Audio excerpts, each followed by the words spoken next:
तो लो जी, आज हम आ गए चूल्हे पे एक नई डिश लेकर। और आज हमने चूल्हे पे बनाई थी गर्मा गर्म मैगी।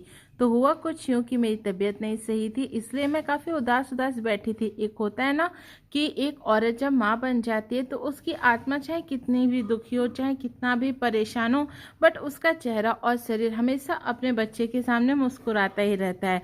जैसा कि मेरी बड़ी बेटी अब थोड़ी सी बड़ी हो चुकी है, तो उससे बाहर पार्टी करना, अच्छे अच्छे डिश खाना और कुछ ऐसे एडवेंचर करना बहुत ही पसंद है। तो उसने बोला, मम्मा बोर हो रही हूँ तो चलो ना बाहर पार्टी करते हैं।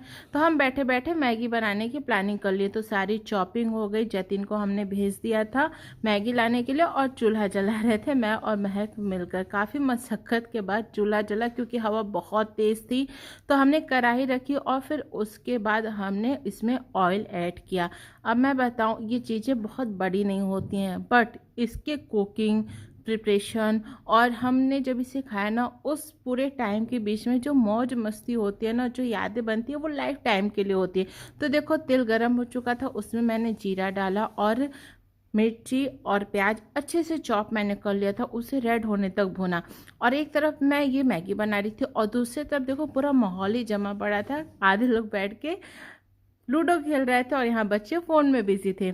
लिटरली यही होता है। मतलब मैं ना रेनिशा और भूमिजा की खुशी के लिए कुछ भी कर सकती हूँ, और मुझे लगता है मैं ही क्या, हर माँ बाप कुछ भी कर सकते। तो यहाँ बैठे बैठे मौज मस्ती हो रही थी। फिर उसके बाद मैंने टमाटर ऐड कर दिया, फिर हल्दी और मैगी मसाला और नमक ऐड किया। मैं उसके अलावा कुछ भी ऐड नहीं करती हूँ। और जब मैगी पूरी बन के रेडी हो जाती है ना, तो ब्लैक पेपर और लेमन ऐड करती हूँ, क्योंकि एक होता है ना, जिस डिश का जो टेस्ट है ना वही रहने दो। बहुत अधिक मसाला ऐड करने से वो टेस्ट ख़त्म हो जाता है। लास्ट में आँच इतना अधिक हो गया था ना कि मैं मसाले डाले जा रही थी और दिव्या उससे चलाते जा रही थी। फिर हमने फटाफट पानी डाला और उसमें मैगी तोड़ तोड़ के डाल दिया था, क्योंकि मैगी की क्वांटिटी बहुत अधिक थी, इसलिए हमें छोटा छोटा करके डालना पड़ा है, ताकि सर्व करते समय इवन चलाते टाइम आसानी रहे। यहाँ देखो अच्छे से बॉयल हो गया था, तो मैंने फटाफट सबको सर्व करके दे दिया। शुभांगी बच्चों को खिलाने बैठ कर, यहाँ हम खाते रहे। तो कैसा लगा मेरा ब्लॉग जरूर बताना। Bye bye.